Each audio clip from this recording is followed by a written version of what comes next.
Okay guys, yang mana yang cari Y15, asyik-asyik tanya Y15 ada tak, Y15 ada tak, ni Y15 baru masuk guys.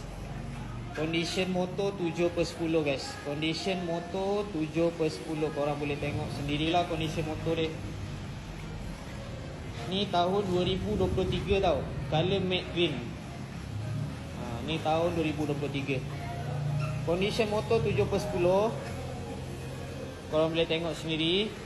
Okay, motor ni datang dengan mileage 47,000 sahaja. Kemudian motor ni dah tukar sport rim tau. Sport rim 3 batang. Sport rim 3 batang. Fork CNC tau. Fork CNC KZR. Itu je lah yang dah tukar sport rim. Lepas tu ni pipe brake disc depan belakang. Pipe brake depan belakang dah tukar. Yang lain semua masih standard lagi lah. Biar saya tengok. Untuk enjin dia still ok lagi, standard lagi. Sampai dengan sendiri.